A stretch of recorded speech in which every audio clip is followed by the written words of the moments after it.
You're listening to the Journey to the Draft podcast. Welcome to the Journey to the Draft podcast. I'm your host, Fran Duffy. We've got another loaded show and a big weekend of college football coming up starting this Friday night. But before we get into some of the matchups, first of all, just want to remind everybody, go on, give us a rating, leave us a review, leave us a question if you wanted answered here at the end of each show. Just go on to Apple Podcasts or Stitcher. It's the number one way to support what we're doing here on the Journey to the Draft podcast. So wherever you listen, just go leave us a rating, leave us a comment, and we appreciate it here from the program. But this week on the show, we're going to start things off with Saturday Scouting, as we always do, with Ben Fennell. He's got some notes out from the Big 12, some thoughts on what he saw out there from Oklahoma and the top 6 Sooners, and also get a sense of where he's going. He's going into Big 10 country here this week in college football. Then we will transition to this week's Mr. Relevant. I'm catching up with one of my favorite people in America that cover the college game, and that's Dane Brugler from The Athletic. Dane and I love having our conversations, talking about prospects. He gives us a lot of info on some sleepers that you need to know as we get closer and closer to the pre-draft process. And then we go into Draft Buzz with Tony Pauline, get the word on the street around some of the top names in college football. I'm going to give you my notes on a Texas wide receiver, Devin Duvernay, a guy that I've been pretty high on coming into the season, has really bounced up with a huge performance here as a senior and has really elevated his stock. Big matchup this week against Oklahoma, Red River rivalry, so that'll be a really fun game to preview as well. And then we'll wrap things up with our draft mailbag. Let's get things started, though. Let's start it off with Saturday Scouting. It's time for Saturday Scouting.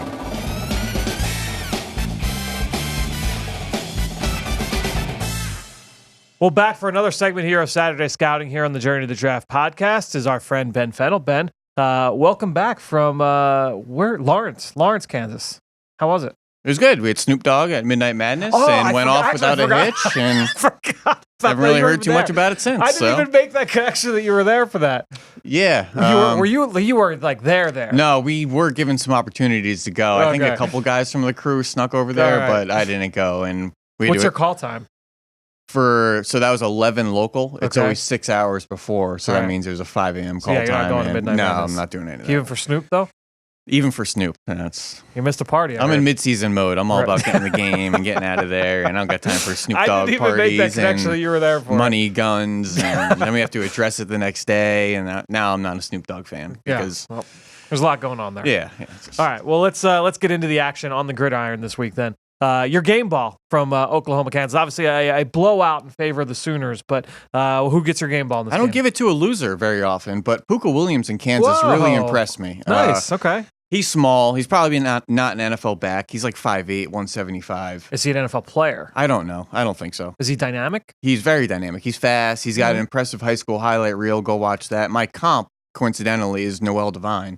Okay. Who they have similar high school pedigrees. Former Eagle, by the way. Same size and everything. Just I don't think he has the body or the frame, like a Chris Rainey almost. Okay. Where you're really fast and electric. I just don't know where to play you. You're not a running back body. You're really not a slot receiver. But see, I feel like people said this about Tyreek Hill when he was coming out. Tyreek Hill's thick. Tyreek Hill's got like some chest to him and some abs Puka on him. Doesn't have that. No, but because of that, he is explosive and tore through this Oklahoma defense on a bunch of big plays. Had 23 carries, 137 yards, another 5 catches for 20 yards, and there were some plays where he just saw a crease and was at a different speed than everybody else on the football field. It was fun to watch. Yeah, I know I think he was freshman All-America last year, pretty sure first team All Big 12. All kinds of accolades, and I know he had off-field issues and stuff like that. That whole deal. People are going to be like, "Oh, he looks like Darren Sproles."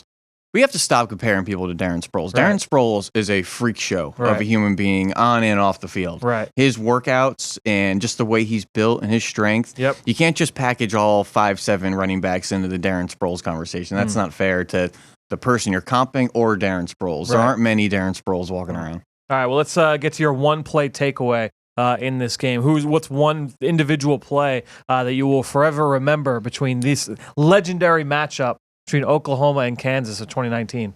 I think this is a game that Jalen Hurts took just a bit of a step back here and was really impressive the first 4 weeks in that Lincoln Riley offense coming over to Oklahoma from Alabama, and people had some questions about his athleticism, his ability to be a pocket passer, his touch, his arm strength, the whole deal of him as a quarterback, and thought this was the game where he really got back to his Alabama days and wasn't seeing guys down the field. His eyes were dropping, didn't make good decisions. And my one play takeaway, he was down in the red zone.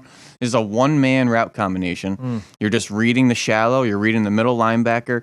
The middle linebacker flows away from the shallow, you throw the shallow. If he flows to the shallow, you actually have a delay quarterback release. Pass run option. Yes. On topic of the Eagle Eye where an offensive lineman's going to release with Jalen Hurts. They ran this against Houston beautifully. He didn't throw the shallow, and the left guard released with him in perfect concert. Yeah. However, in this scenario, the shallow was wide open. His eyes dropped. He tried to run. It got squeezed off. Yep. And he just took a really bad sack in the red zone. I just felt like plays like that, or we're not looking at the real nuts and bolts of his decision-making enough. And I think that was a real microcosm of my issues with Jalen Hurts and his lack of good decisions, the right decision, and when things go wrong, what happens, and can he get himself out of bad plays? Interesting. Certainly a guy that has been getting a lot of good publicity with the way that he's played and the production that he's put up for Lincoln Riley there, but certainly there will be questions about Jalen Hurts as he projects here to the NFL. Let's go to a guy that really impressed you just off the hoof. You're off the bus guy. Who looked the part in this game? I don't know if this was my off the bus last year, but I don't really care. Kenneth Murray can be the off the bus guy every week. This guy is an absolute freight train of a linebacker. He's big, he's broad, his arms are enormous. They're like the size of my legs. He got in a little scuffle pregame warm-ups. Not sure Kenneth Murray is the guy you want to give some extra motivation to on that field. But he's a really good looking linebacker. The question is, what do you do with him on third down? Is he a rush end? Is he a QB spy? He's not really a guy that's going to go turn and run in coverage. He reminds me a little bit of Devin White, but I don't want to just go that recent from last year. But he's a much bigger version of Devin White. Devin White was just a shade over 6 foot, 6'1". He's every bit of 6'3". He's big, he's tall, he's broad. He looks a little bit more like a Keith Bullock, in my opinion. But a really good-looking kid, and he's a guy you just want to look at without his pads on and just see his frame and how rocked up he is. He's a good-looking kid. So without having, and I'm not going to hold you for, I can't speak for everybody else out there. With having seen him live, done a little bit of work on him from a film standpoint, do you guess that he's in the day 1 discussion, the day 2 discussion, the day 3 discussion? How do you kind of view Kenneth Murray from afar before you really dive in? Right now, I think he's a back end 1 into a round 2 type of player. Okay. He's a big linebacker, but he's not these old school, type of downhill pluggers that have been phased out to the NFL that are wearing these big shoulder pads and that don't fit in today's NFL sub-package defenses. This guy's a fluid athlete, a little bit more linear of a straight line guy. But he's an explosive player. He's tough. He's rangy. I just think any defensive coordinator would love to pop this guy right into the middle of the defense and just let him kind of influence all levels. Interesting. Well, he's a guy that is a junior, does have another year of eligibility if he wants to go back. But let me get a player from you that doesn't have that opportunity, won't be declaring for this draft because he is a freshman or a sophomore. Who's a player that you would say is the down-the-road freak show from this matchup? Yeah, it's just a name to file away for later, and it's not a name I'm going to be shocking anybody with. This is the number 1 receiver by Rivals, ESPN, 24/7, and that's Jaden Hazelwood, 6'2", 210, good-looking kid. We'll hear his name down the road there. Oklahoma, I'm assuming. In that Oklahoma offense there. Pretty sure he was from the state of Georgia, if I'm not mistaken, but I may be making that up. And I also wanted to do my one play takeaway to be that Kenneth Murray tackle I had put on Twitter, which I absolutely take us through that. Loved because he absolutely walloped Puka Williams. But it wasn't in the sense that he caught him off guard or really ran into a tackle and hit him with momentum. This was a breakdown tackle where Kenneth Murray stopped his feet, lowered his pads, snapped his hip, and ran his feet on contact and absolutely leveled Puka Williams and drove him backwards another 5 to 7 yards. I love seeing clean, hard hits with proper technique. And we talk about momentum plays, and I've been watching that with offensive linemen a lot. Which offensive linemen are generating their blocks and movement with momentum versus having their feet in the ground and churning and driving guys off. And same thing with tacklers. Are you using momentum to blast ball carriers, or are you using your feet in the ground and driving ball carriers backwards? And Kenneth Murray is a guy with great technique, and just to see a breakdown tackle like that, It's really impressive. I think it kind of speaks to what you've talked about with both those players. I mean, Kenneth Murray looks the part, a big physical dude, whereas Puka, he's lacking some sand in the pants. No question. He's not that kind of guy. No, it was a good little snapshot of both of them. No question. All right, so let me ask you about a few guys that we talked about last week that weren't covered in your superlatives that, I just want to ask you and just get a little bit of follow-up after seeing them live. I want to start with Neville Gallimore, a guy that we've talked a little bit about over the last couple of years, the defensive tackle for Oklahoma. Similar snapshot of what I've seen from him in person the past couple of years, where he has some really good get-offs, some really good, first move plays, first steps, maybe beating a guy right off the ball with a quick move. But I just want a little bit more out of him on the tape. He just, gets in the backfield and then doesn't finish the play, and he can't wrangle the quarterback, or he'll blow up a blocking scheme but not get the running back. And I just had a bunch of plays noted where he beat the guard, got into the backfield and flushed the quarterback out, or blew up the zone play and forced a cutback. And he's disrupting. He's just not making a lot of plays. I don't know if I want to say he's going to be a better pro because of that. Right. Or does he just kind of hit his ceiling and he just doesn't have that extra gear to kind of finich? So I really like the Malcolm Brown comp you made last week. I've been thinking about that a lot, actually, because Malcolm Brown was a guy I liked coming out of Texas. Very similar player in a lot of different ways. So I really like that comparison. Let's stay with Oklahoma. CeeDee Lamb, dynamic receiver for the Sooners. What did you see from him in this game? Kind of a quiet game on offense. Had 2 catches, 25 yards, nice touchdown where they gave him one opportunity to get some yards after catch. Bam, touchdown. Made 2 players miss. Walked into the end zone, had a punt return touchdown. Okay. Had another punt return touchdown called back on a ticky-tacky little something away from the play. So who was your comp for him last week? Chad Johnson. That's right. Ocho Cinco. So you have to find a guy that's 6'2", 6'3", under 200 pounds, bit of an upright, long, leggy receiver, route running technician, in and out of breaks, releases, good hands, range, and crafty with the ball in his hands. I just think Chad Johnson's kind of a spitting image of CeeDee Lamb. But Lamb, just interesting that he's not that involved in offense. 2 catches for CeeDee Lamb, senior receiver. Give this guy the ball. Give him some yak opportunities. I love that he's back there returning kicks. Just find another way to get him the ball and see if he can make a play. And I think he's proving that he deserves more touches. Conversely, with the way Jalen Hurts is as a quarterback, get the ball out of his hand. Give him some easy throws. CeeDee Lamb will easily take a 2-yard pass 60 yards on you. I just think that's easy offense there. Yeah, he was a guy I wrote down watching in the offseason. I remember after I watched him, I think you and I were texting back and forth. It was June, July. And a name that I came up with was because he's not the biggest guy, but he's so good at the catch point. And I was like, it's almost like a DeAndre Hopkins, but you bring up the point that he's a much more sharp of a route runner than Hopkins, and he's got I was really surprised with the punt returning. I didn't see that type of element in his game, and not last year. It takes a different type of dude to want to do that as well. And you have to really kind of be a little crazy and be a little fearless as well. Not only being fast, athletic, agile, the whole deal to be a punt returner, you have to have it upstairs as well. So I just like seeing that mentality out of CeeDee Lamb. One of the Kansas players you brought up last week was Bryce Torneden, the nickel. What did you see from him in this game? They got after Jalen Hurts quite a bit, and they sent a lot of pressures at him, a lot of dog blitzes, a lot of slot blitzes, and that was Torneden off the edge, blowing up some run plays and flustering Jalen Hurts on some third downs. Just thought he looked really good. I comped him last week to a Mike Hilton-style player from Ole Miss who's carved out a nice role with the Pittsburgh Steelers. Kind of that thicker nickel, almost like the way Avonte Maddox is built here. Not that frail nickel, but a guy with a little bit of butt, a little bit of chest to him here that he could stick his nose in the run. All right, so the game that I watched that I was most invested in this week was Oregon versus Cal, and we talked about it last week on the show. I just really wanted to see Justin Herbert, another primetime game against a good defense with Cal. I mean, players at all 3 levels, and just really wanted to get eyes on him again. And, you had Ohio State, Michigan State was on, bounced back and forth during commercials, but really was heavily invested in this game. So for me, my game ball actually is going to go to Justin Herbert, which may sound a little crazy because it's not like the stats were insane. I mean, 20 for 33, 214 yards, 1 touchdown, and a pick, which I'll touch on in a bit. One thing I'll say, I never really go down this road. I don't think that the situation there does him any favors. I don't think that the scheme is necessarily quite built for him. And I also think, look, he made some big-time throws in this game that were dropped, that went through receivers' hands. I know that's been an issue with him going back really over the last 2 seasons as well. And that continues. They've made a lot of changes in that receiving core. They just haven't been able to get together and get some consistency from a catch point standpoint. Big kid, natural arm talent, athleticism. We talk about all the tools. All I know is this. It's late third quarter. Yeah, and they got a big punt return. They got them into plus territory. So they're in Cal territory, knocking on the door. First play, simple drop back. He smokes a throw over the middle to the tight end, Jake Breland. That's where, to me, he always looks most comfortable, by the way, is those middle of the field throws, whether it's play action or whether it's just a simple drop back like this one. Zone coverage, multiple defenders in the area, threw a strike to Breland over the middle for a big play, just shy of the goal line. Next play, they walk in for a touchdown.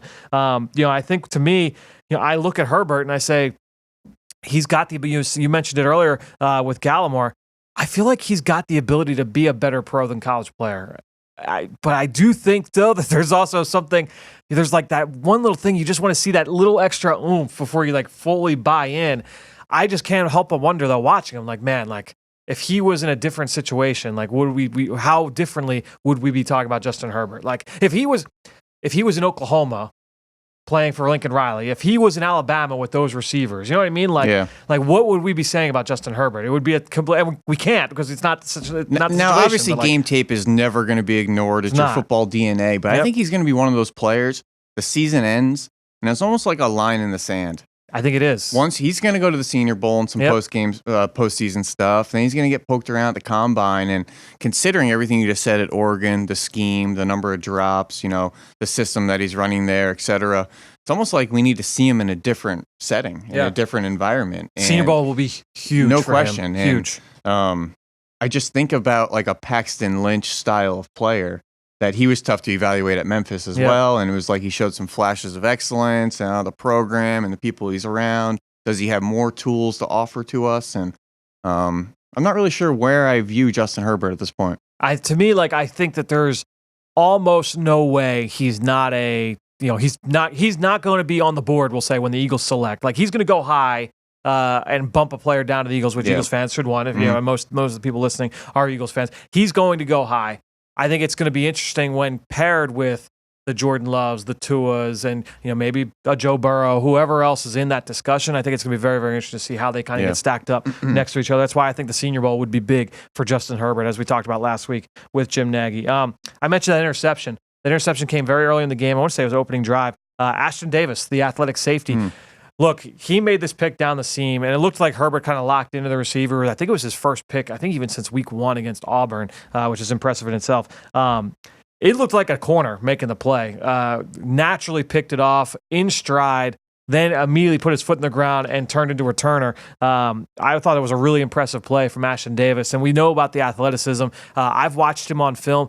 He's another guy. I feel like there's just I gave him a developmental starter grade because I felt like there's something there. There's talent. I just want to see him continue to put it all together, and I can't go off just this one viewing on TV to say, oh, yeah, he's put it all together.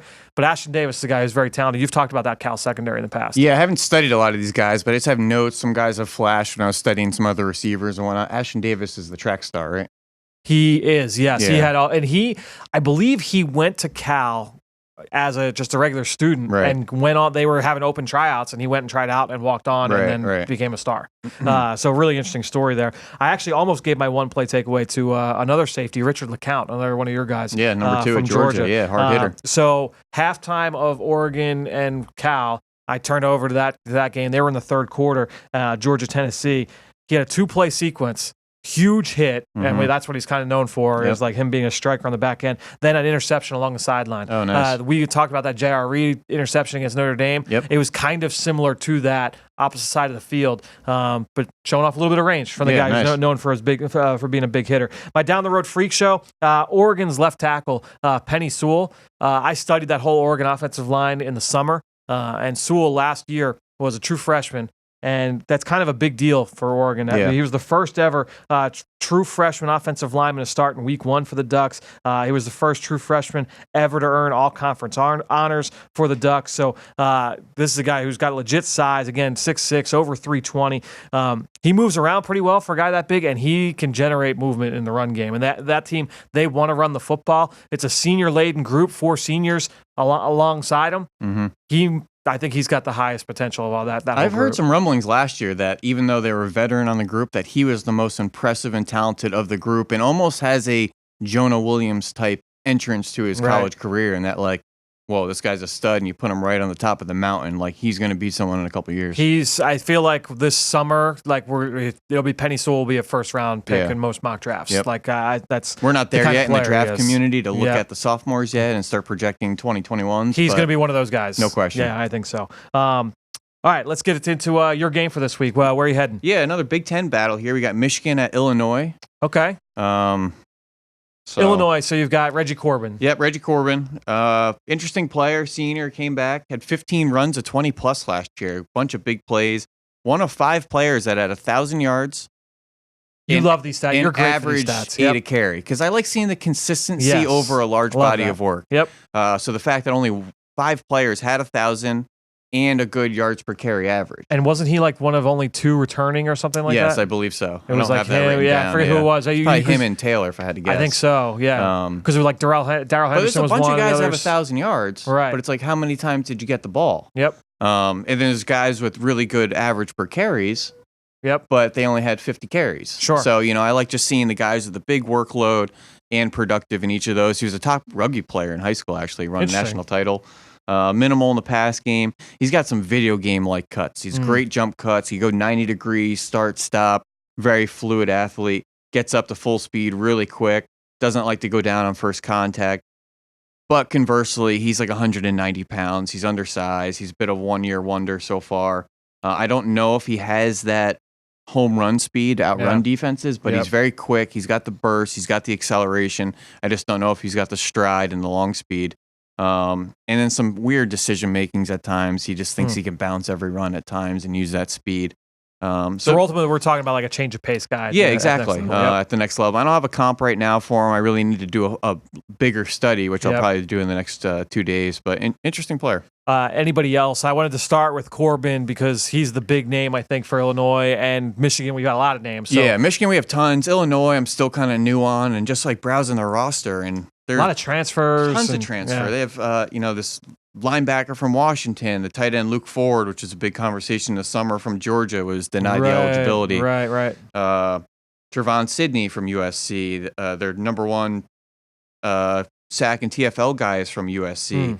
Another receiver from USC. Yeah, they have an lineman from Alabama. They just have these kids from all over the place. I think USC quarterback Matt Fink was close to transferring. Correct. Then did the old okey doke and went back to USC. And now I think is starting there. Yeah.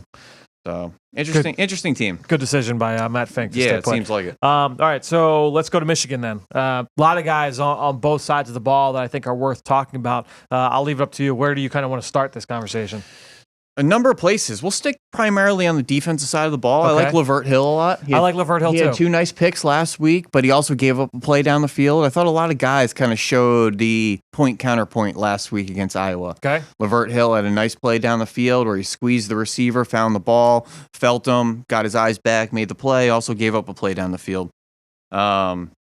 Josh Medalis, the free safety guy, could play free, strong. Had a nice pick last week where he showed some range getting over a big box fade. Yep. And then there was another play down the rail where he couldn't get there in time. So I really need to study him and see if he has those tools or not. Lavert Hill is really interesting, though. This guy's a press corner through and through. He's played some nickel at times. He's got some really good zone instincts and awareness. He got a pick last year where he was guarding the number 1 receiver in the red zone. They ran that bash concept where they're getting number 3 on a corner. Yep. He stepped up to guard number 1 and then drifted back on the corner. Sank on it and picked the ball in the red zone. Really nice play. Like I was saying, he had the 2 picks last week. Really competitive at the catch point. Just concerned with him against bigger receivers. He's like 180 pounds. Yep. Occasionally can get thrown off at the catch point. Yep. Or getting in and out of breaks and releases and stuff like that. I didn't think that, watching him, number 1, I thought he was very similar to his former teammate David Long, the kid who came out last year. Yeah. Pure press corner, 100% agree. He's a guy that, number 1, doesn't have an elite physical trait. You mentioned the lack of size. I don't think he's going to be a burner that's going to test great at the combine. Right. He's also a guy who's a great example of the difference between ball skills and hands because a lot of dropped interceptions, but man, this guy has a really good sense of how to play the ball when it's in the air. Yeah. You mentioned pressing the receiver to the line or to the sideline, getting back to find it. His timing's always really good. Just a really good feel for playing the ball. Plays a really good technique, but I don't know, like you're saying, I don't know if he has any gifts or special abilities to really take him over the top. He's not a long corner. Yep. He's not a burner. He's not super physical. Yep. So as much as you want to say, oh, he's been on the field a lot, he's a senior player, could he be a Desmond King? Desmond King's a special player. Desmond King was wired a little bit differently upstairs, and he was a tough kid. And Desmond King was also closer to 200 pounds. Yep.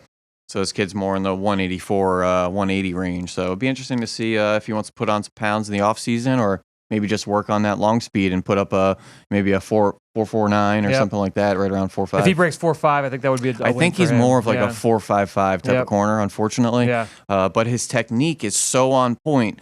It kind of fills in the gaps here and there. Yep. And when you play with the proper technique, you could make up for some, deficiencies elsewhere. He came into the year, I think, as a top 5 senior corner for me. I believe so, yeah. Because I did like him on film. He's going to fall back because he doesn't have those sexy elements to take him over the top. C.J. Henderson's going to run 4.39. Yep. There's some long corners like Jalen Johnson, Adebo out in Stanford that are a little bit longer and look better for an NFL scheme. So. We'll see. All right, well, let's stick with the Michigan defense. You mentioned Josh Metellus, the safety, but look, that front seven, a lot of turnover from last year to this year. You lose Devin Bush and Chase Winovich and Rashawn Gary and the like. There are a couple other guys they lost as well to graduation. So a lot of new names in the starting lineup there. I want to ask you about a guy I actually, ironically, just studied this weekend for the first time, and that's the pass rusher. I guess you can call him a pass rusher, edge player, Josh Uche. Give us your thoughts there. Yeah, on the interesting senior player. I just sent my notes to my ESPN crew, and I want to do a little package on Michigan's rush package on third down, where they're getting Mike Dana, the grad transfer from Central Michigan, on the field. Josh, is it Uche? Uche. Josh Uche, and this other defensive end, Pay, that they get all on the field at the same time, and they're interchangeable at 3-tech edge, lots of fun loops and games and twists.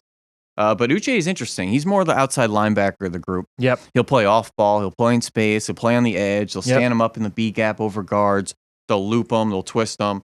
So he looks like a really good athlete in certain areas. He flows to the ball really well and aggressively. Flexibility's really good. Yep, has a variety of moves to kind of get inside or outside of different pass protectors and stuff. I don't think he's a bendy guy. I don't think he's a flexible guy. I don't think he has a deadly first step. But he's a tough kid. It looks like he's got a big butt and a good lower body strength onto him. And he plays really hard. So I think that's going to get him a number of plays. And seems like Michigan really values his ability as a rusher as well, the way they're moving him around. Every team, I feel like, is going to look at him differently. I think I saw a little more bend and flexibility from him than you did. There was one play. I definitely saw the balance. I saw some moves where a guard kind of popped him. He stayed on his feet and got up and under him and things like that. I watched Wisconsin and I watched another big game. It might have been Rutgers, maybe. Yeah, I think it was Rutgers. It was the game they blew them out. So I watched Rutgers and I watched Wisconsin. So 2 games that went opposite ends of the spectrum there for the Wolverines. But one of those plays, he dipped the corner and turned. And I was like, all right, like he's got some high side rush ability. I just feel like watching this kid that, some teams are going to look at him and say, like, okay, he's a pure rush player. He's not big enough to put his hand in the dirt and, and be a 3-down player for us. Maybe Mike Zimmer kind of scheme would say, he could be an Anthony Barr and play off ball, but also give us some rush flexibility. Some team may look at him and say he's a pure Sam Backer. I think he's going to be really interesting to see how he's viewed across the league. Yeah, it's way too early to make this type of comparison, but I could see a Brandon Graham type of trajectory with him. Really? In the way Graham was viewed as the outside linebacker when he came into the league. Now, Graham is a stump and he's rocked up and he's not that short. He's a little bit longer, but that type of body type, that type of tweener mentality. Interesting. And Brandon Graham coming into the league, like, all right, this guy's an outside backer and a defensive end and third downs. Right.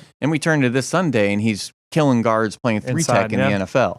I just think he's that type of guy that you need a little bit of vision, a little bit of kind of forecasting with maybe putting some pounds on and just using his strength. All right. Anybody else defensively you want to hit on? No, we talked about Mike Dana, the grad transfer from Central Michigan. I'm just not sure he has a whole lot of juice. He's a strong player. He had some impressive sacks at Central Michigan, but I more noted it to some underwhelming offensive tackles. Gotcha.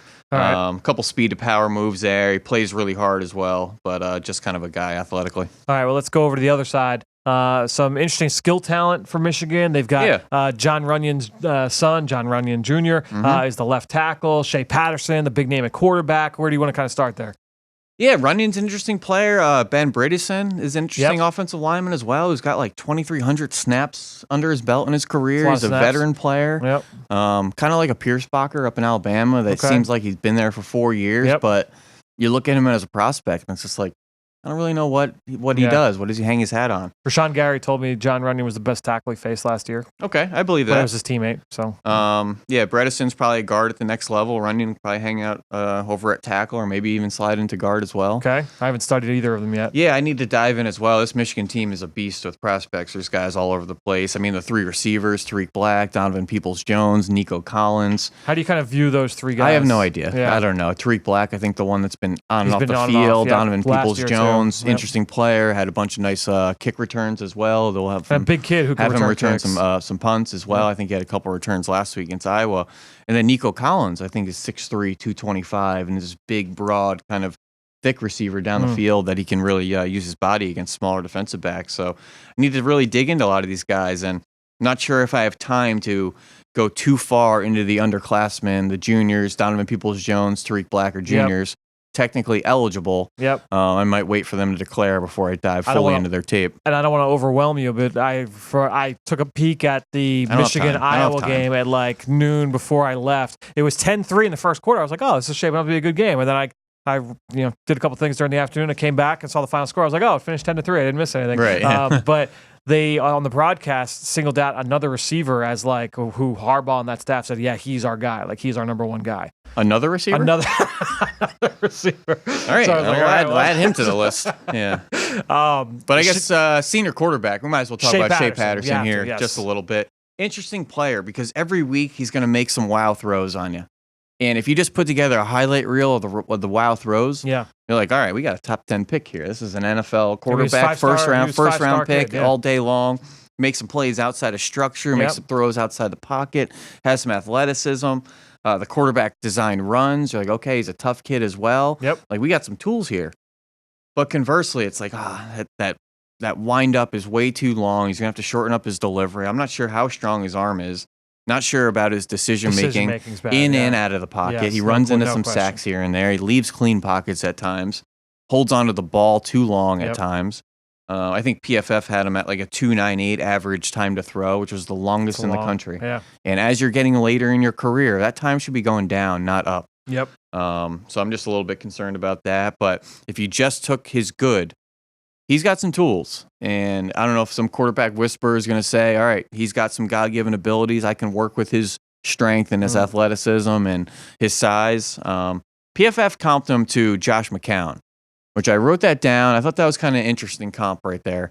You know who just popped into my head? Who's that? Chad Kelly. That's interesting. Kelly was a little bit more of a pocket passing stiff with a huge arm. He's got a little more wiggle and shake to him as an athlete. My initial kind of thought process on it is actually like a Kaepernick style of player. Sure. Okay. Not nearly as athletic or dynamic as a runner. Doesn't have that type of speed. Right. But if you just put Kaepernick's wow throws at San Fran into a hopper, you're like Hall of Famer right here. Look at these throws. That's what Harbaugh saw when they bought him. No question. Yeah. And that's I didn't even think about that. The whole Harbaugh. Is that what he said? No, that was my first thought. Oh, that's actually kind of interesting. I wonder if he's running some elements with Kaepernick over there. I'm sure he is. Some of his quarterback design runs and whatnot. But the same thing, the inconsistency with accuracy, the long windup, things like that. Kaepernick also threw the ball through the wall. Yeah, I don't think he has that type of arm strength. But similar type of players. I'm still working on a proper comparison for Patterson. All right, well, interested to get your thoughts and see who of these prospects really kind of stand out. Because like you said, I'm sure I'll have a bunch of new names that weren't even on my list. You're going to be overwhelming. They have a senior running back. They have a senior tight end as well. Yep. Well, they had Chris Evans, who had been flashing like from his true freshman year. Yeah. And then he's going into his senior year. He's going to be the guy. And then he's academically ineligible from the summer, and he didn't play. So I'm blanking on the names. I think the tight end's McKeon. Yes, he's been there for running back. McKeon, True Mason, I think is his name. I just peeked at the Senior Bowl watch list for this team, which I shouldn't have done because it's another like 20 names on this team that are eligible. So we'll see who flashes, and we'll see what Harbaugh wants to tell our crew on Friday. Very interesting. Well, before we let you go, a couple other matchups I want to get your thoughts on. Yeah, what do you got? So there's a good week of college football. Big one is LSU Florida at Death Valley at night. Florida coming off the big win over Auburn. I feel like they're going to have some tough sledding, but an interesting matchup in this game. The LSU offense, you go Joe Burrow, those two receivers, Justin Jefferson, Jamar Chase, going up against that Florida defense. You know, you got I know Zuniga's kind of been banged up, but Jonathan Greenard up front, what they can do, getting after Burrow, but namely the secondary. The secondary against this LSU receiving core is going to be really fun. You've got C.J. Henderson, a player you and I both like. Marco Wilson, Trey Dean. Yep. It's a good secondary going up against this LSU receivers and who have they've made plays against everybody. I like LSU in this game, especially at home at night. That's going to be a tough atmosphere for Florida, but no, that's going to be a really, really fun matchup. And then Big Ten, you're going to be in the Big Ten this week, so I figured I'd throw a Big Ten one in here. Penn State, Iowa. The matchup, I think, from a prospect standpoint, that's interesting is that Iowa offensive line, Tristan Wirfs at right tackle, Alaric Jackson, now back in the lineup this past week at left tackle. So those two guys going up against this Penn State defensive front, they've got a lot of guys up and down the line, namely Yetur Gross-Matos. That'll be an interesting matchup there up front in the trenches. Yeah, and that Iowa defense actually has some players as well. Obviously the edge rusher, they have a nice safety. Geno Stone. That's my guy. Really good player from the fall or from the summer. So definitely some matchups on both sides of the ball there. Yeah, it's those would be two big matchups to watch. But there's some good. I mean, we didn't mention Texas, Oklahoma. Yep. That's a big one. We'll talk about one of the Texas receivers later in the show. It's a good week of college football. Excited to see what some of the big takeaways are. I actually, by the way, there we go. I'll be at a game this week. Oh, right. Yeah. It's Temple homecoming. Oh, so great. Nice. It's Temple, Memphis. Very nice. I'm hoping Patrick Taylor, the running back from Memphis, will be active. He's been banged up. I think he's missed the last 4 games with a foot injury. Had a big start to the year, got hurt against Ole Miss, and has been out since. They've got a senior tight end, Joey Magnifico. Yep. I've actually done some work on some of the Temple seniors on defense, the 2 linebackers they've got. Some of the D tackles have impressed me. Isaiah Wright, a senior receiver. I got to say, Temple's turning in one of those programs that scouts and NFL coaches are starting to put some extra emphasis on. They put guys in the league every year. And it's not just putting guys in the league. They're putting like really good football players, guys that are hanging around. Yep. And seems like every week it's like, oh, there's another Temple player, Temple defender, single-digit guy, Temple tough kid.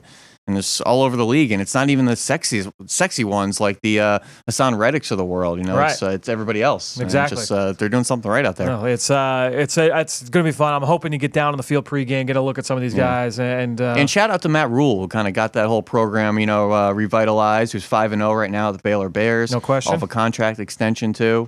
Just a good story down there. Oh, good. Well, we'll bring it back even further. We're going to start it with Al Golden back in 06. There you go. Yeah. I mean, he hired me, so I mean, doing something right. The only thing he did right, maybe. Brick by brick, right? No, really appreciate you joining us here once again, Ben. We'll talk to you next week. Well, I'm not going anywhere. You got Dane Brugler coming up in a couple segments. So you're going to stick through. Yeah, I'm hanging. Well, we'll wrap this one up. Look forward to chatting with you next week. Well, great stuff from Ben. And before we get to that interview with Dave, just want to thank him. Again, you could follow him on Twitter at Ben Fennell_NFL. Does a great job helping me out each week with the Eagle Eye in the Sky articles, with Eagles game plan, which, by the way, this week I caught up with Eagles defensive line coach Philip Daniels. And even if you're not an Eagles fan and you want to just learn a little bit more about defensive line play and what they're doing from a schematic standpoint, Coach Daniels did a great job breaking down stunts and why they work against protections and just some different things to look for when you're looking into the trenches. So great stuff there from Philip Daniels. Check that out later this week on PhiladelphiaEagles.com or on the Eagles YouTube page or on other forms of social media. All right, let's get into our next segment here. Mr. Relevant with Dane Brugler from The Athletic. It's time for Mr. Relevant.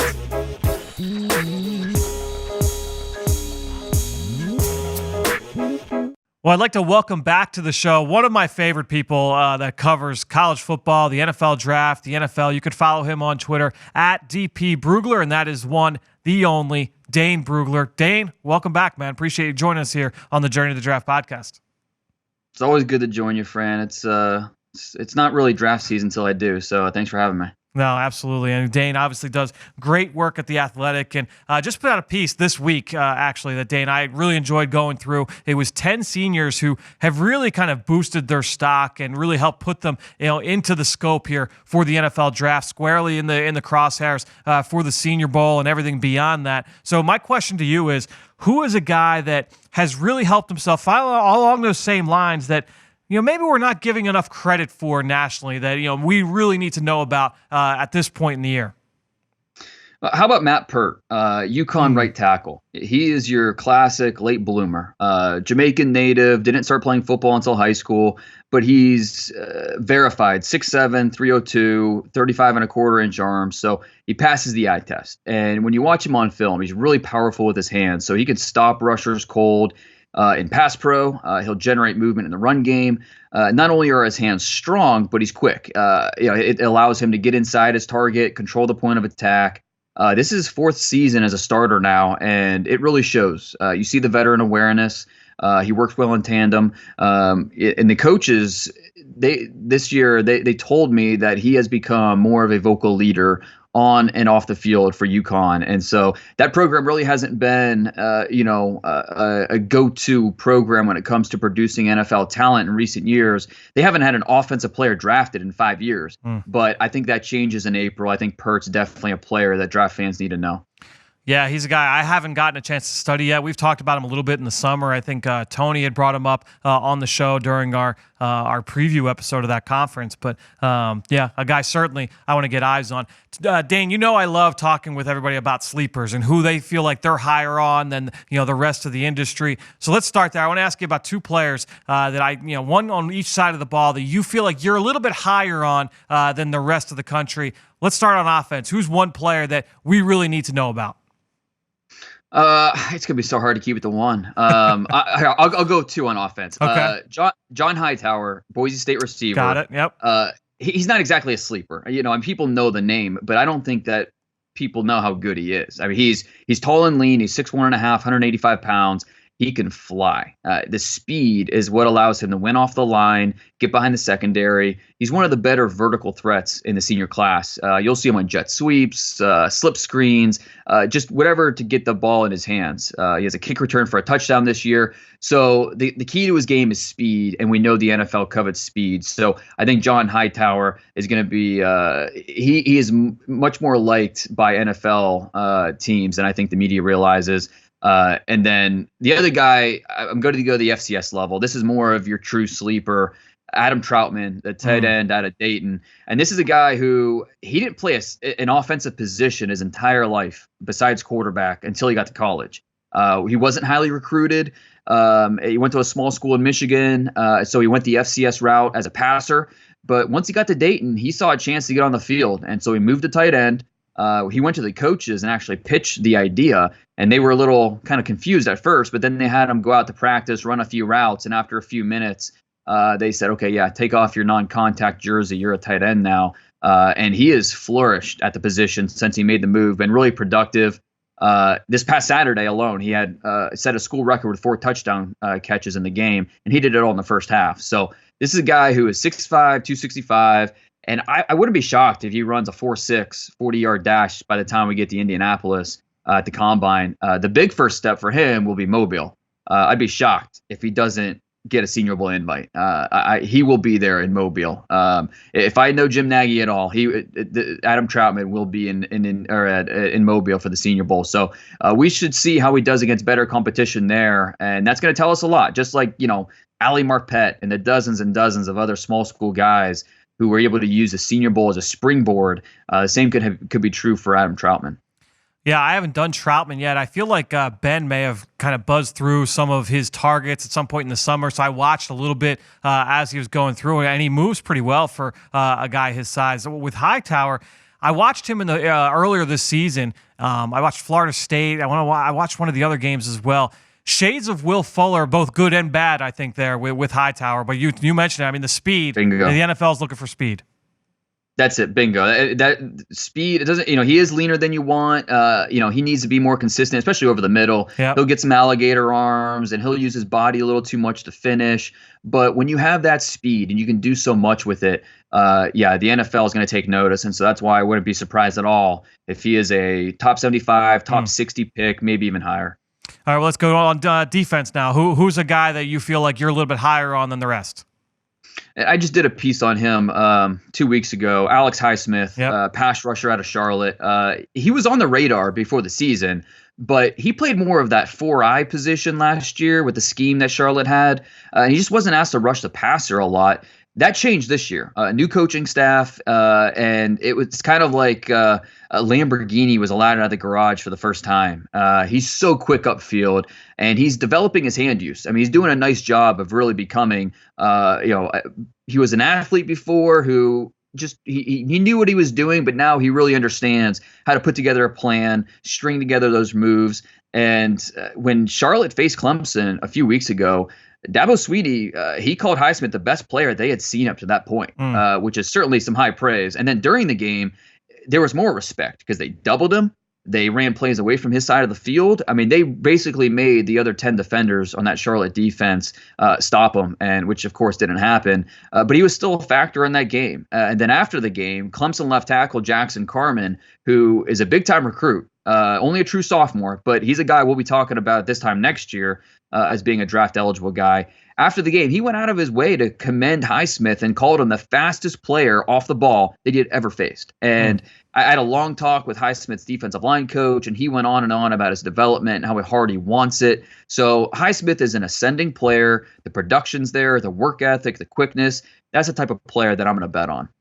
Yeah, he's a guy I haven't gotten eyes on yet. I'm excited to watch him. I read your piece on him. Actually, the one of our on-air personalities, Molly Sullivan, did a game. Actually, the week after you did your piece, she did his game. I forget who they played the week after. She's the sideline reporter for NFL Network when they do the Conference USA games, and she was glowing about him when she got back. So I'm excited to do some work on Highsmith. So if you follow Dane on Twitter, you know he just recently relocated back to his home state of Ohio. So you're in Buckeye country. So I would be remiss if I didn't ask you. Obviously, look, this team is loaded with talent, both sides of the ball, all three levels. A lot of guys we could talk about, but I want to ask you about this secondary because, everybody's hearing about Jeffrey Okudah, the underclassman corner that a lot of people feel may be the top corner in the country. If he declares, he can go early, top 15. Tony made news last week when he said that he was going to enter the draft last week here on this show. But then there are other guys in that secondary that I think are very much worth talking about. I mean, a solid senior corner in Damon Arnett on the other side, a guy that I don't know too much about, and Sean Wade. I'd like to get your thoughts on him. You've got a senior safety there in Jordan Fuller as well, who looked at a change in defensive scheme. They're playing faster, a little bit more loose, a little bit more man coverage this year, which I think has benefited those guys. So give us your thought here on this whole secondary and who stands out to you. Yeah. I mean, you hit on the high notes there with each of those players. I received some pushback when I listed Okudah as my number 4 overall player in the entire class in the preseason back in August because he had only one start to his name. But he was so good down the stretch last year. You watch the tape against Northwestern, the Big Ten championship game. You watch the Rose Bowl tape against Washington. Game. Yep, no question. Yeah, it showed a future star. And so far this year, I think he's lived up to that hype. 6'1", 200 pounds. Outstanding read-react quickness. He's tough as nails, not afraid to get dirty in the run game. So are there things he needs to work on? Of course. I think his transition footwork needs some work. He's still fine-tuning, how to read routes and, body position, things like that. So I think he's going to get there. But give me all of those traits, and I think you have a number 1 corner in the NFL. So, that's why we're talking about a player with a legit chance of going top 10, top 7 picks at the corner position. Damon Arnett, he's had a very up and down career in Columbus. He's twitched up. You can see the quick feet, the oily hips. He has a tendency to grab, and that's kind of been the frustration from Buckeyes fans. He attracts plenty of flags over his career, especially in key moments. A few weeks back, I tweeted out that he was receiving a lot of second-round type of grades from scouts over the summer. And, hearing from Ohio State fans is pretty funny because they've seen the frustration over the years, but he's playing better this year. He's walking that fine line between being aggressive, but also not being too physical. It's almost like a dance. And I think Arnett deserves credit for working at his craft, improving, and becoming just more consistent player. I think he's getting there. I don't know if he's going to be a second-round player, but he's going to run really well. He's going to test really well. And, I think he's a good chance of being a day 2 player when it's all said and done. And then, that other senior in that secondary, Jordan Fuller, he really grabbed my attention when he was a sophomore. He was out there making plays, 6'2", 200 pounds, makes a ton of tackles. But a lot of the times, the reason he's making those tackles is because he's late to arrive at plays. The tackles are coming after a completion or a big run. I think he's going to have a shot on special teams, but I just don't see the instincts. I don't see the play anticipation where I'm going to trust him in an NFL secondary. So I gave him a free agent grade. So far, from with what I've studied, I haven't seen anything to change that as of yet. But he's a big guy. He could run a little bit. He had his first interception, or he had an interception last week against Michigan State.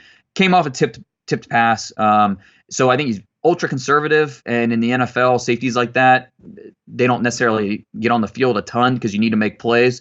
But he's going to have a shot if he finishes strong here late down the season. Then the other guy you mentioned, Shaun Wade, really starting to come into his own at the right time. Only a redshirt sophomore, so he's still very young, but it's easy to see why he was a 5-star recruit. He was, I think, the second highest recruit in the state of Florida that year. So with all the athletes that state produces, that tells you a lot right there. And he's really been the Swiss Army knife for that secondary.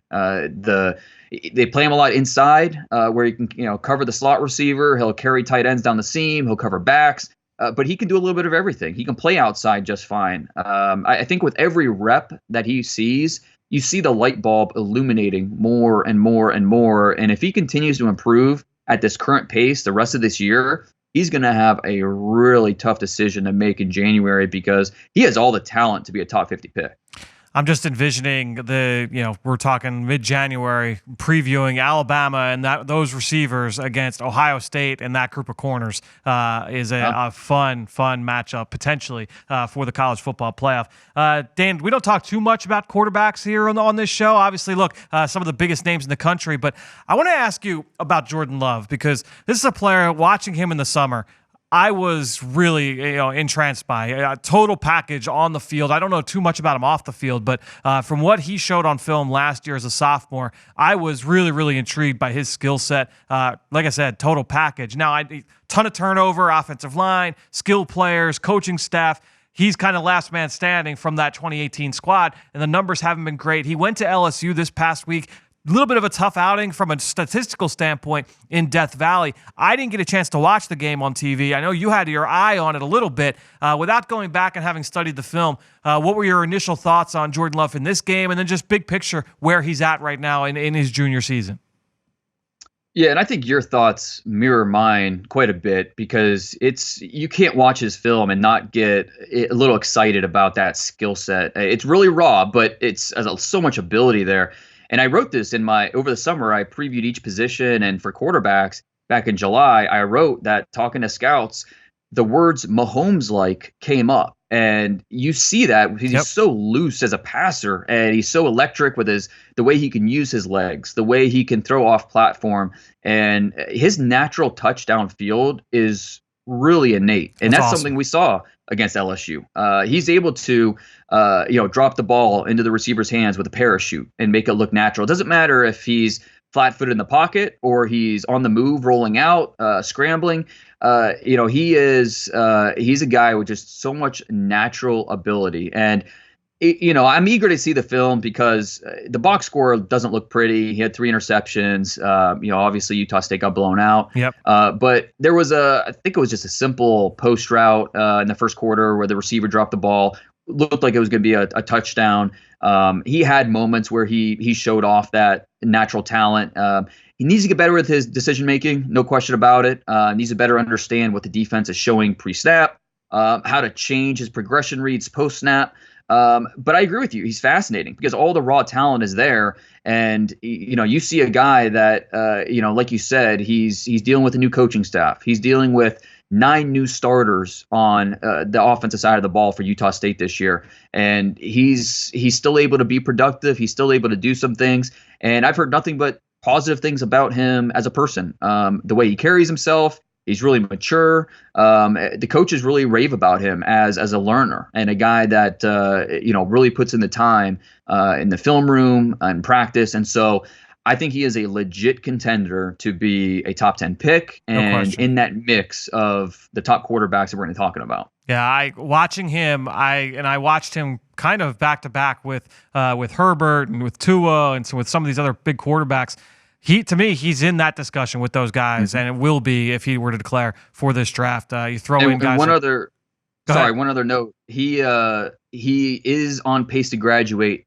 In December. So we're talking about a guy that if he does come out, he will have a Senior Bowl invite. And if he decides to go to Mobile, if Herbert goes or he decides not to go, could be a big opportunity for Love to go down there to Mobile and show what he has in a setting like that. Yeah, that will be a huge storyline if that were to happen. Late December, early January, we'll get a better idea of where those two guys are at. Well, Dane, I'm going to send you out on one final question.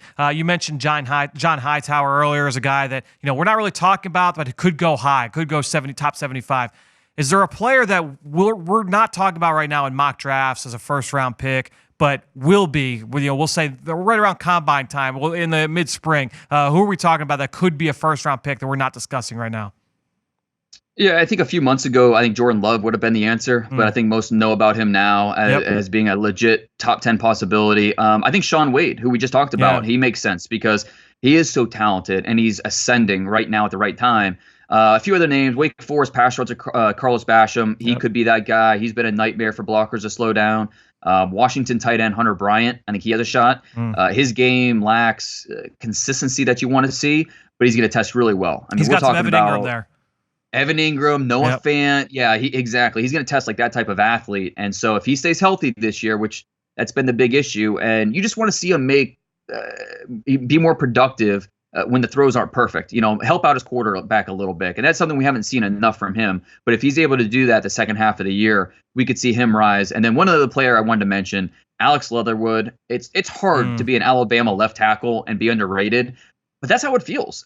He has some dominant tape out there. And I think this class has 3 tackles with a chance to be big-time players. And most know about Georgia's Andrew Thomas and Iowa's Tristan Wirfs. I don't think Leatherwood's that far behind those two guys. And we'll know more by the time we get to combine time, but I think Leatherwood belongs in that conversation.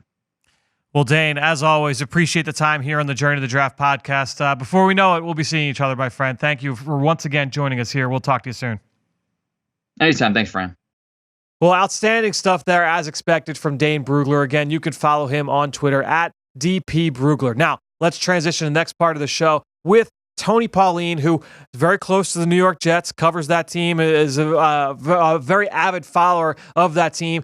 I don't think Tony was one of the guys that got sacked this weekend, but a guy that we will definitely talk to now about some of the top players around college football. Let's get to it now in Draft Buzz. Now it's time for Draft Buzz.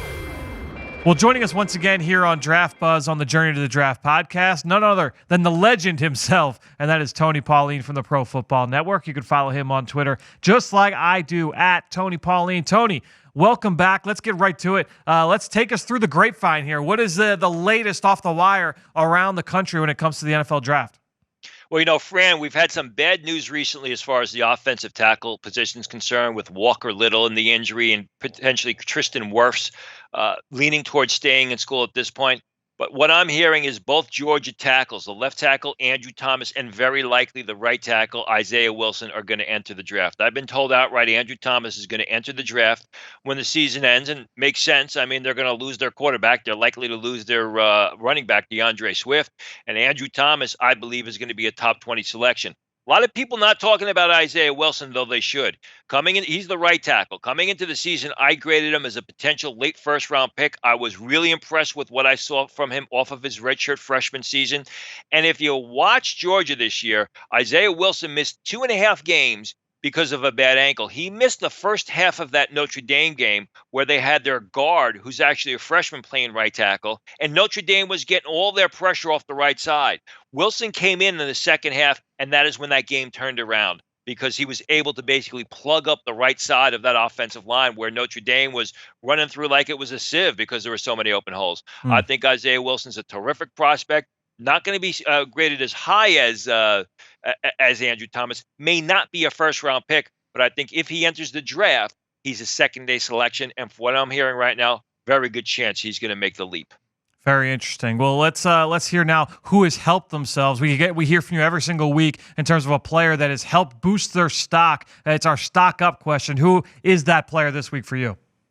You got to like Jonathan Greenard, the pass rusher, edge rusher from Florida. I mean, he started off hot against Miami, and he just keeps turning it on. I mean, this week against Auburn, only the stats are deceiving. 6 tackles and 3 quarterback hurries. But as I said, those quarterback hurries might as well have been sacks because he was constantly penetrating the offensive line. He was constantly having the quarterback nicks move from the pocket or move up or move his feet. He was a disruptive force. You got to like what you see from this guy who didn't play football in 2018 when he was at Louisville because of a bad wrist. He does it standing up. He doesn't do a bad job when he's used in space. He's got a 1 interception this year. But the constant pressure up the field and the relentlessness, really from the start of the season, I think is helped Jonathan Greenyard's draft stock. And he was graded by many scouts as a 3rd-round pick coming into the season. How high do you think he could go? You want to see what his true measurables are. Yeah. I mean, I think top 45 is an absolute possibility. Maybe late 1st round if he continues to play the way he's doing, goes to the Senior Bowl, shows well in those one-on-one drills, and then has a good pro day workout or combine workout. I don't think you can discount him from ending up in the late part of round 1, considering that number 1, he was highly rated by scouts coming into the year, and he's really played beyond expectation. Well, let's go from the SEC. We heard for about 3 SEC players to start the interview. Let's now go to a smaller school. What's a small school prospect, a name that we should be keeping an eye on here moving forward through the process?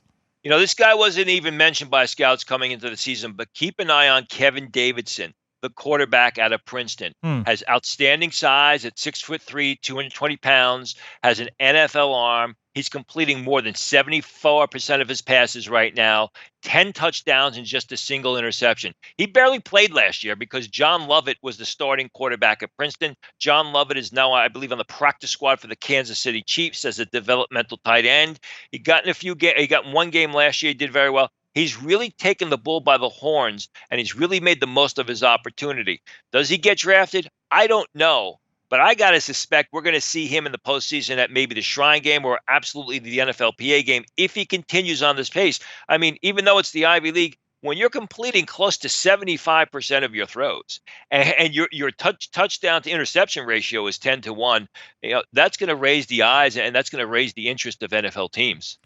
And certainly we've seen our share of Ivy League quarterbacks that have gone on to play in the NFL. Tony, matchup to watch for this week. Obviously another big weekend of college football on the horizon. What's an individual matchup you're excited to see as you're sitting back and watching the games unfold? Somebody that you've talked about in the past, cornerback Jace Whitaker, going up against Washington and their quarterback Jacob Eason, as well as their receiver Aaron Fuller. Whitaker's played better and better. He's a good cover guy. People question his speed, but you look at him this year, 3 interceptions. He's got 4 pass breakups. Really, teams are starting to quarterbacks are staying away from him and throwing in the opposite direction.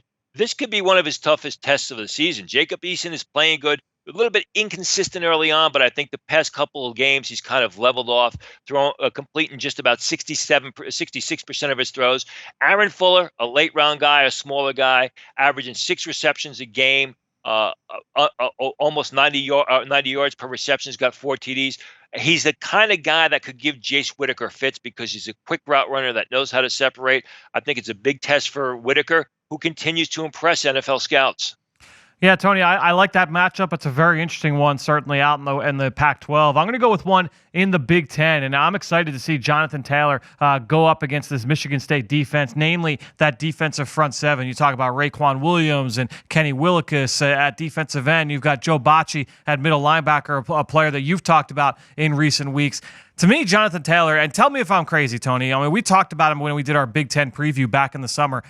I think you make the argument Jonathan Taylor is one of the best prospects in the country, regardless of position. Now, he's not necessarily going to get drafted that way, but when you look at his body of work, his skill set, I think he's going to test well at the combine. This is a player that has proven time and time again, year after year, that this guy has what it takes to be a very, very productive player in the NFL. Absolutely has exceeded my expectations, although really, except for Michigan, who was down, they really haven't played anybody. This is a big test for Taylor and the Wisconsin Badgers, as it was for Ohio State last week when they played Michigan State, and Ohio State really came through glowing. Although early in the game, Michigan State was able to keep it close until the Ohio State offensive line was able to take control of the game. you mentioned Bocce, who's a favorite of mine. Keep an eye on Antoine Simmons. This is a big game for Bocce because people know about Taylor's straight line speed. People question Bocce's overall speed. Yep. He makes plays primarily with his head, with his instincts, rather than with his foot speed. There are some people who think that Bocce could fall into the later rounds. He reminds me of the quarterback from Notre Dame a year ago, the kid that went undrafted that we both love, the inside linebacker. His name escapes me right now. Tavon Coney. There you go. Same type of player in the sense that not the great Bocce, the same type of linebacker in the sense that he's not the greatest athlete, but he's just a real good football player. You have to see if he's able to run down Taylor in pursuit. If he does, that's going to be a good thing. Yeah. If he doesn't, it's going to raise the red flags or the concerns that many people have about his overall speed.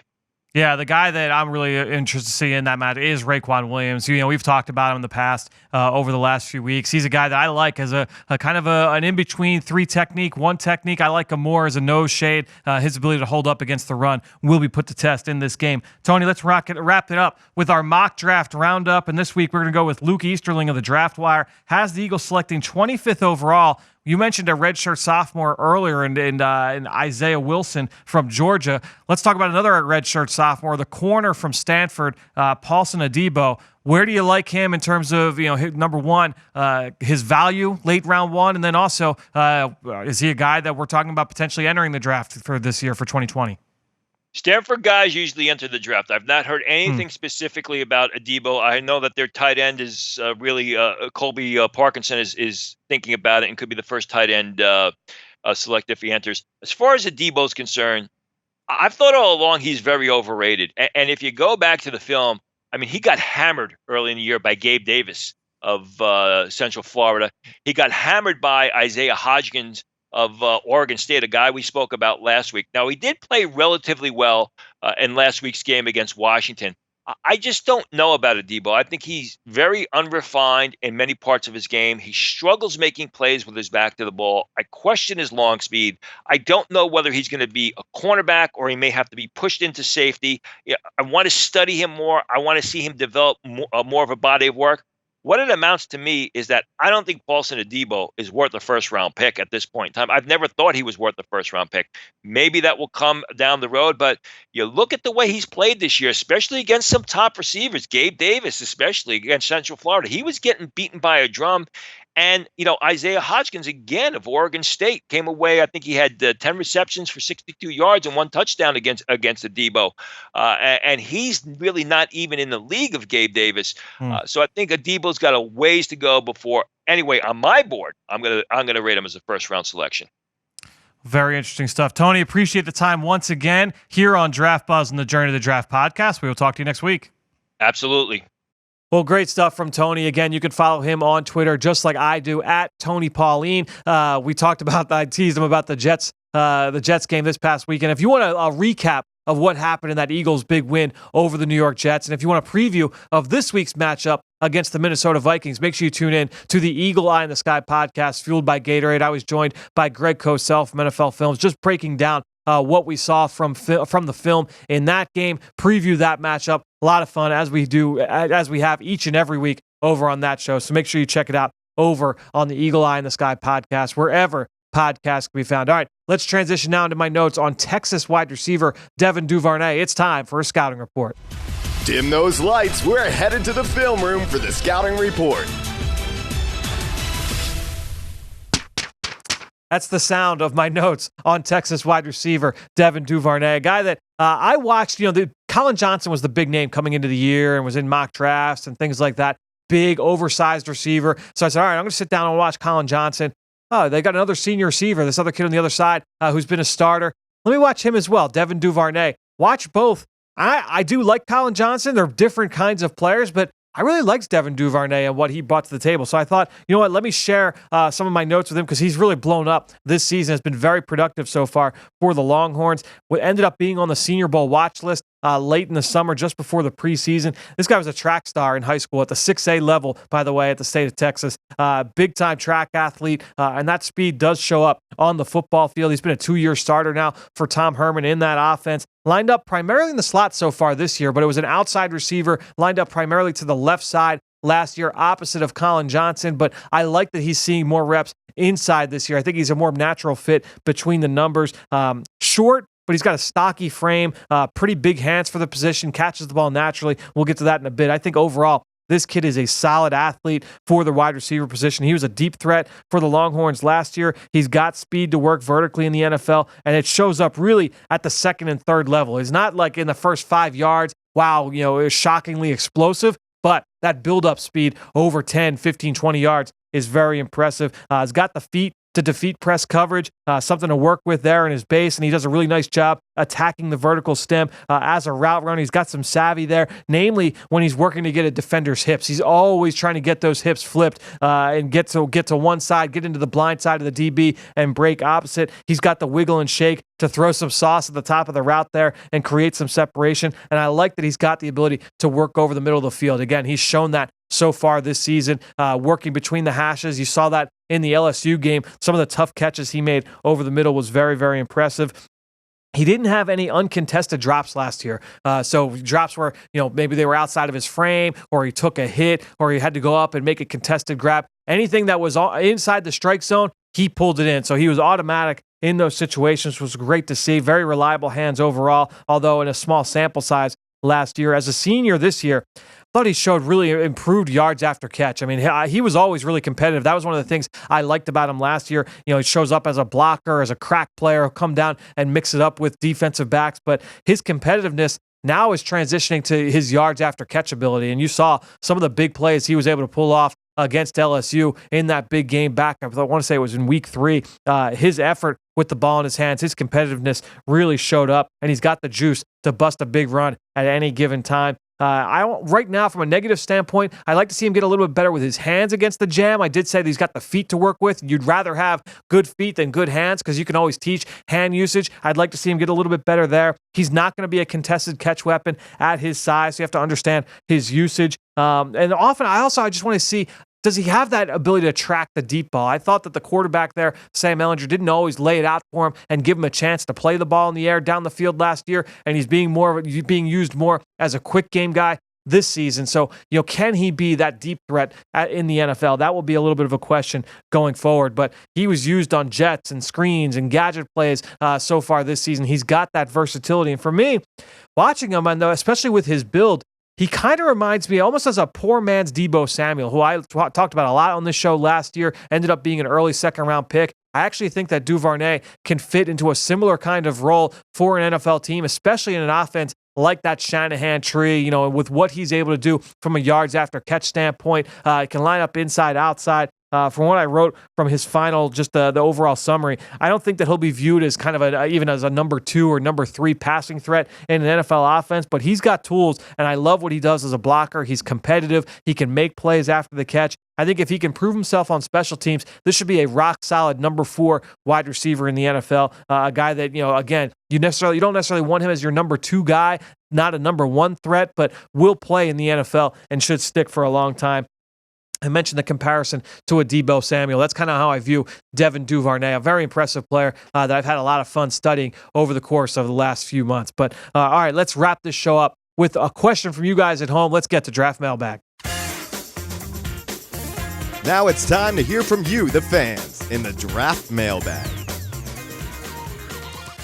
All right, so like I said at the top of the show, again, as always, rate, review, and if you're listening to this on PhiladelphiaEagles.com or the Eagles mobile app or on YouTube, go and just hit the subscribe button wherever podcasts can be found. If you've got a smartphone, you've got a podcast app, just go in there, search for Journey to the Draft, hit subscribe, and you'll get the show each and every week. And if you throw us a little bit of a rating and a review, we really appreciate it. If you leave a question, we'll answer it here on the show. This week's question comes from Richard, who left a 5-star review and a review on our Apple Podcast page. What role? This is an interesting question. What role do the parents of these players play, specifically when it comes to the management of injuries? Are the players allowed to have evaluations by private physicians? Do parents have any say in if a player sits out or when they are ready to play again? So, multi-layered question, and I don't want to claim that I'm an expert on the subject, so if I say something wrong and then somebody else that's listening has better info than me, please feel free to chime in. But I will say from my time covering it and from my time being inside a college football program, yeah, parents do have a little bit of a say, especially when it comes to getting second opinions and things like that. You will see that from time to time. We've seen big name players over the course of the last few seasons. If they have an injury, the parents become, the family becomes involved and they say, hey, we want to get a second opinion at this surgeon or this specialist that might be in a different state, a different part of the country. You will see that from time to time. As far as when they can go back onto the field, that's a little bit of a different story. There's a little bit more that goes into it from that standpoint. Obviously, the coaching staff and the training staff, they're going to have a lot more of an input from that standpoint. Parents are definitely involved. Some more so than others, and you see that from time to time. You look around the league, and you're going to see that around college football. You're going to see that. Parents definitely do have a little bit to say. The players have the freedom. If they want to be able to go and see a specialist, they certainly can. The things where it gets a little bit hairy, and we've seen this in the past. There was the corner last year, Jamel Dean from Auburn. He goes to Ohio State as a high school recruit, fresh out of high school, shows up, and he had knee injuries in high school. Well, he shows up to Columbus, and the doctors, they wouldn't pass him. They said, your knee's not going to pass your physical. We're not going to clear you to play. You can't practice. So he actually said, all right, well, if I can't play here, they wanted him to stay, and you can stay on scholarship, but you can't play football. Well, he transferred out, got a second opinion, ended up being okay. He actually injured his knee again at Auburn, but ended up eventually playing and was a good player for them last year and ended up being drafted. So those kinds of things do happen where you get that second opinion, you go elsewhere and you can play. That's obviously a very extreme case. But like I said, I have a little bit of info on that subject. If you've got more at home, I'd be interested to hear from you. Make sure you go in and give us that rating. Leave us a review. You can leave your comments there in the comment section. All right, that'll do it. Again, loaded show. Excited for another big week of college football. We will see you next week right here on the Journey to the Draft podcast.